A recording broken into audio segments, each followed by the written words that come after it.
Assalamualaikum warahmatullahi wabarakatuh. Bismillah, alhamdulillah, wa ba'du. Yang terhormat para mahasiswa yang mengambil mata kuliah pengembangan kurikulum di semester 4, baik 4A maupun 4B. Pertama-tama kita panjatkan puji syukur kehadirat Allah Subhanahu wa taala. Shalawat serta salam semoga tercurah limpahkan pada junjungan kita Nabi besar Muhammad sallallahu alaihi wasallam. Mengawali perkuliahan ini, mari awali kita dengan doa, dengan membaca basmalah. Bismillahirrahmanirrahim. Selanjutnya pada pertemuan pertama ini kita membahas rencana pembelajaran semester atau RPS, di mana RPS kita adalah tentang bagaimana kita mengembangkan kurikulum pendidikan agama Islam yang sudah ada, sehingga kurikulum itu dilaksanakan dengan menarik, dengan baik, sehingga sesuai dengan tujuan dari kurikulum PAI tersebut. Mata pelajaran PAI adalah mata pelajaran yang bersifat wajib dilaksanakan di Indonesia. Karena bersifat wajib, maka pelajaran ini mendapat tempat baik dalam undang-undang maupun dalam implementasinya. Dalam undang-undang itu jelas sekali bahwa tujuan pendidikan adalah untuk meningkatkan iman, takwa, dan akhlak mulia, dan salah satu untuk mengembangkan itu adalah kewenangan atau tugas dari mata pelajaran agama baik di sekolah atau di madrasah. Nah, mata pelajaran di sekolah itu hanya pelajaran PAI aja, pendidikan agama Islam, dengan jam atau durasi sekitar 2-3 jam. Sementara untuk madrasah itu adalah pengembangan kurikulum madrasahnya itu terdiri dari pelajaran pendidikan agama Islamnya, ada Al-Quran, hadis, ada akidah akhlak, ada fikih, dan ada juga SKI, di mana keempat mata pelajaran ini merupakan mata pelajaran pendidikan agama Islam yang disampaikan secara terpisah di sekolah, di madrasah. Sementara di sekolah hanya satu saja, yaitu mata pelajaran pendidikan agama. Adapun ketika sekolah mengembangkan dengan ciri khas keislaman dan ciri khas budaya sekolah, lingkungan itu sangat memungkinkan dan mendapat tempat dalam pengembangan kurikulum. Nah, selanjutnya perhatikan silabus yang akan saya tampilkan ini, ya. Silabus ini sudah dimuat di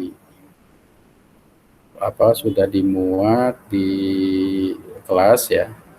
Tinggal saudara lihat saja. Nah, dalam pengembangan kurikulum ini SKS-nya itu 3, ya, 3 SKS. Artinya 3 SKS itu kalau dihitung dari SKS-nya 3, ya. 3.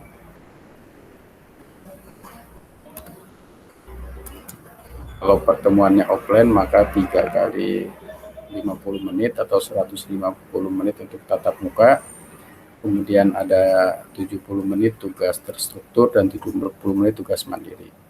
Nah, pembelajarannya sampai saat ini kita masih menggunakan online atau sinkronus atau asinkronus dengan menggunakan Google Classroom, di mana Google Classroom ini sebagai pengganti kita untuk pertemuan secara offline.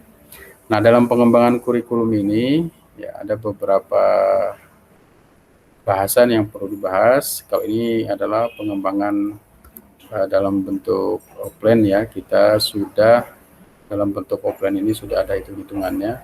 Tapi kalau dalam bentuk dalam bentuk Google Classroom ini, pembelajaran kita sepenuhnya ada di RPS ini, dan sifatnya pembelajaran kita ini adalah diskusi, ya. Diskusi itu artinya saudara mencari referensi, yang nanti referensi itu terkait dengan tema perkuliahan dan referensi itu ditampilkan dalam bentuk PowerPoint atau slide atau juga bentuk lainnya yang nanti saudara jelaskan ke teman-teman terkait dengan tugas tersebut.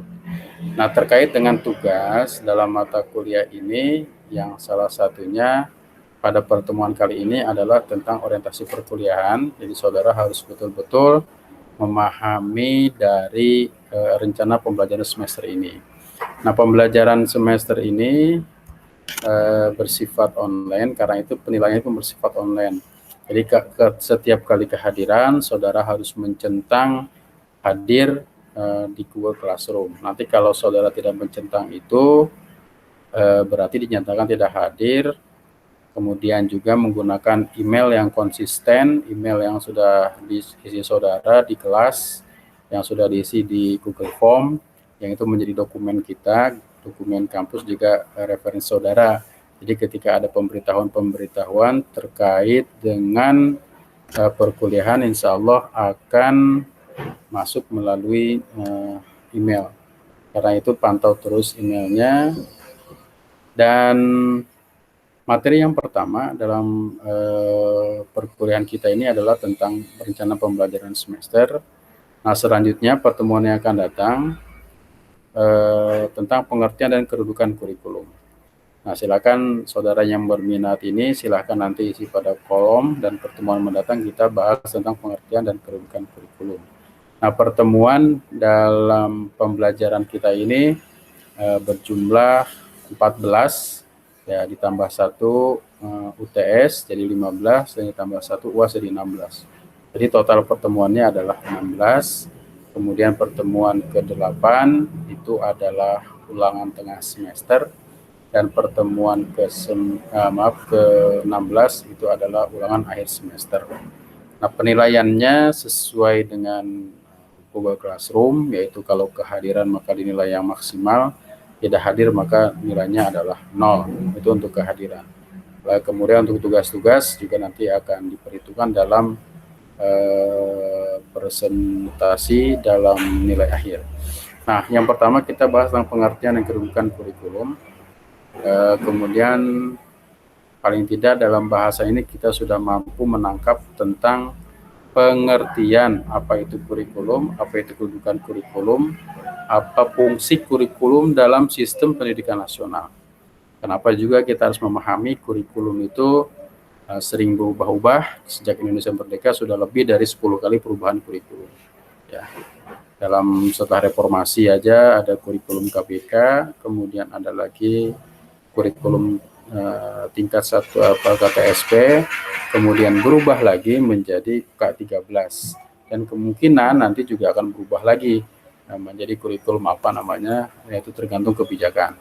Nah, kemudian yang ke pertemuan ketiga membahas tentang komponen-komponen kurikulum. Nah, kurikulum itu apa saja komponen-komponennya? Apakah misalkan ada kebijakan, struktur kurikulumnya, ataukah ada istilahnya misalkan dalam 1 semester itu wajibnya ada berapa minggu efektif dan minimal berapa hari efektif yang harus dilakukan dalam proses pembelajaran. Nah, ini adalah komponen-komponen kurikulum. Apakah kurikulum itu hanya meliputi kebijakan saja, ataukah meliputi komponen-komponen semua yang terlibat dalam kurikulum itu? Nanti dibahas dalam ini. Nah, kemudian pertemuan yang keempat itu tentang sejarah perkembangan dan penerapan kurikulum di Indonesia, ya. Sejarah penerapan dan perkembangan kurikulum di Indonesia, mulai dari masa Indonesia sebelum merdeka, Indonesia merdeka, atau mungkin nanti pada masa penjajahan Jepang, pada masa penjajahan Belanda, Indonesia pada masa pemerintahan Soekarno, Soeharto, kemudian reformasi, era reformasi dan segala macamnya, nih perkembangan dan penerapan kurikulum Indonesia. Apakah kurikulum Indonesia ini berkembangnya ke arah maju yang lebih baik, ataukah hanya jalan di tempat dan segala macamnya? Ini kita harus memberikan mampu memahami tentang sejarah perkembangan tentang penerapan kurikulum di Indonesia. Nah, selanjutnya pertemuan yang kelima itu ada tentang prinsip-prinsip pengembangan bahan ajar. Dalam bahan ajar itu ya ada prinsip pengembangannya. Jadi tidak sembarangan kita menggunakan bahan ajar tertentu. Nah, prinsipnya apa saja, bagaimana cara mengembangkannya, terutama dalam mata pelajaran PAI, itu nanti dibahas dalam pertemuan kelima. Kemudian yang keenam itu tentang konsep dasar dan model-model kurikulum. Nah, kurikulum ini ada model-modelnya, ada konsep-konsepnya, konsepnya seperti apa, kemudian modelnya, model kurikulum itu bagaimana, dibahas dalam pertemuan keenam. Nah, pertemuan ketujuh adalah langkah-langkah mengembangkan kurikulum, ya, langkah-langkah pengembangan kurikulum PAI di sekolah dan madrasah. Sebagaimana tadi disampaikan bahwa PAI di sekolah dan madrasah adalah terdapat sedikit perbedaan. Nah, termasuk dalam mata pelajaran PAI, kalau di sekolah itu hanya PAI saja, pengembangannya minimal 3 jam pelajaran. Tetapi kalau di sekolah itu, di madrasah maksudnya, ada 6 pelajaran yang meliputi pelajaran-pelajaran PAI seperti Al-Quran Hadis, akidah akhlak, fikih, dan sejarah kebudayaan Islam. Nah, kalau sekarang pengembangan kurikulum di madrasah itu sudah ada KMA 183 tahun 2019 tentang kurikulum PAI di madrasah, kurikulum PAI dan bahasa Arab di madrasah. Ini kita harus juga bedah, harus kita pahami tentang kurikulum pembelajaran itu. Nah, kemudian juga setelah itu pertemuan ke-8 kita UTS, pertemuan ke-9 kita masuk pada perencanaan pengembangan kurikulum PAI dan pendidikan tingkat dasar. Bagaimana cara kita mengembangkan kurikulum PAI, ini trik-triknya kita bisa muat di sini, karena pengembangan pelajaran PAI itu sangat perlu, ya, apalagi kurikulum PAI ini kan kurikulum yang apa bahasanya itu yang menjanjikan, ya, menjanjikan surga, menjanjikan neraka kepada orang yang berbuat baik akan mendapat surga, orang yang berbuat jahat akan mendapat neraka. Maka bagaimana cara memotivasi kurikulum ini sehingga siswa itu betul-betul yakin akan adanya Tuhan, akan adanya Allah Subhanahu wa taala, dan sesuatu yang gaib yang sesuai yang dipercaya dalam agama. Nah, kemudian selanjutnya ada pertemuan ke-10 tentang perencanaan pengembangan kurikulum PAI pada pendidikan tingkat menengah. Ini hampir sama dengan di atas, hanya bedanya adalah tingkat menengah. Bagaimana cara merencanakan pengembangan kurikulum PAI di tingkat menengah. Kenapa tingkat dasar dan tingkat menengah dibedakan? Karena pada dasarnya sama-sama peserta didik, tetapi dari tingkat pemahaman. Kalau tingkat dasar itu dibatasi dari usia 6 atau masih sampai 13 atau 12 tahun. Sedangkan untuk menengah itu adalah mulai dari usia SMP, ya, atau SMA. Kemudian yang 11 itu kita ada pemilihan dan penyusunan alat evaluasi hasil belajar. Bagaimana cara menyusun alat evaluasi belajar. Kenapa ini penting? Karena proses pembelajaran itu tidak bisa terpisah dari evaluasi. Fungsinya untuk mengetahui apakah pembelajaran itu sudah berhasil atau tidak, sudah terserap atau tidak, apakah siswa menyerap pelajaran atau tidak. Ini dibahas dalam bahan evaluasi pelajaran PAI.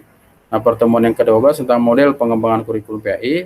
Nah, kita cari teori-teori bagaimana cara mengembangkan pembelajaran atau dalam pengembangan kurikulum PAI. Kemudian yang ke-13 model pengembangan pelajaran Al-Quran Hadis dan akidah akhlak. Nah, ini nanti kita bedah, ya, lihat kurikulumnya bagaimana mengembangkan kurikulum itu baik di tingkat MI, di tingkat MTS maupun di tingkat aliyah. Nah, kemudian yang ke-14 adalah model pengembangan pelajaran SKI dan fikih. Bagaimana cara mengembangkan pelajaran SKI dan fikih di baik MI, MTS maupun MA. Dan dasar kita untuk mengembangkan kurikulum ini adalah KMA 183. Artinya KMA 183 ini berisi tentang kurikulum PAI dan bahasa Arab di madrasah. Karena itu kita untuk mengembangkan harus mengetahui kurikulum itu sendiri. Kemudian pertemuan yang ke-15 adalah implementasi PAI di masyarakat. Kita harus memahami karena bagaimanapun guru PAI di masyarakat itu adalah orang-orang yang dipandang memahami keyakinan atau agama. Karena itu guru-guru PAI harus mampu berbaur di masyarakat dan memiliki kompetensi guru. Ya, adalah seperti kompetensi sosial, ya. di masyarakat, dan di masyarakat itu juga banyak momen-momen terkait dengan hari besar keagamaan dan segala macamnya, dan itu guru harus punya peran di situ ya dalam mengimplementasikan pembelajaran di masyarakat. Nah, silahkan saudara pelajari RPS ini, kemudian juga harus memiliki buku-buku wajib ya, buku tentang pengembangan kurikulum, sehingga ketika saudara memiliki buku pengembangan kurikulum ini ya dianggap sudah memahami atau paling tidak memiliki referensi terkait dengan proses pembelajaran. Nah, itu saja yang bisa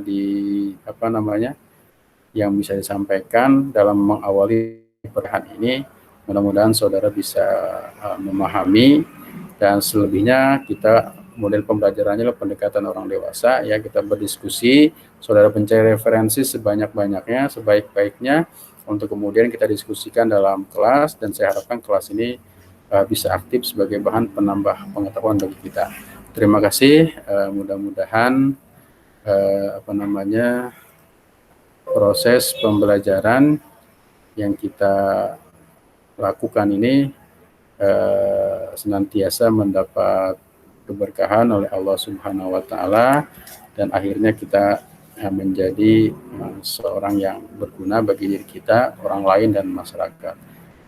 Selamat mengikuti perkuliahan ini. Kalau ada hal-hal yang kurang pas, kurang untuk perbaikan, silakan didiskusikan di forum kelas.